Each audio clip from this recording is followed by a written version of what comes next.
Donc moi je m'appelle Gauthier. Moi je suis Pierre, Je m'appelle Hugo Cazé-Dupré. Je suis un des 3 membres du trio d'artistes Obvious, un trio d'artistes qui fait de l'art avec des algorithmes d'intelligence artificielle.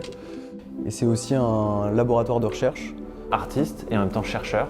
C'est ce qu'on fait depuis à peu près 6-7 ans. L'art et la science, c'est deux choses qui sont intimement liées. L'idée c'est d'utiliser ces algorithmes d'intelligence artificielle mais aussi de se poser des questions sur l'impact de ces algorithmes dans nos vies. C'est un peu porté par cette vision que L'intelligence artificielle, ça peut être l'outil d'un nouveau mouvement artistique et d'éveiller les consciences sur l'importance de cette technologie dans notre société qui va être grandissante au fur et à mesure du temps.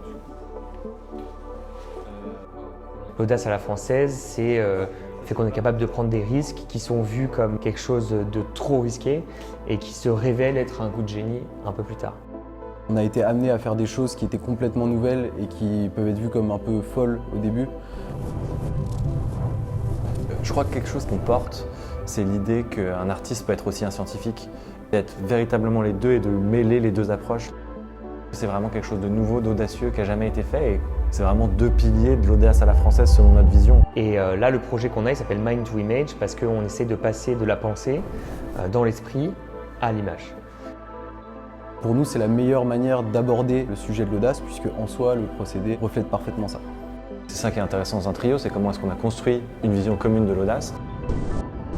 On a dû designer tout un protocole expérimental qui a été notre contribution scientifique dans ce projet-là. Donc la première étape, ça a été de faire de l'écriture automatique. Et on a réfléchi autour du sujet de l'audace, de ce que ça nous inspirait, tout en laissant vraiment divaguer notre esprit, donc avec des associations de mots qui n'ont pas forcément de logique. On allait sélectionner des extraits de ce qu'on avait écrit qui pouvaient être représentés visuellement. Et donc, après s'être rapproché de scientifiques au sein de l'Institut du cerveau et de la moelle épinière, on a essayé d'imager les pensées grâce à des algorithmes d'intelligence artificielle. On est allé dans des IRM pendant des heures, regarder des images surréalistes et finalement réussir à faire un modèle de reconstruction d'images pour pouvoir faire des associations entre des images vues et des activations cérébrales. Et après l'idée, et c'est là que c'est un peu fou, c'est là que nous on a pris ce pari-là aussi bien artistique que scientifique, c'est d'aller plus loin. On ne voulait pas simplement représenter des images vues, mais représenter des images imaginées. Donc je me mets dans l'IRM, je pense à une image, dans le cas présent à l'audace, et donc j'espère qu'il y ait les éléments sémantiques de ce à quoi j'ai pensé qui apparaissent dans le visuel final.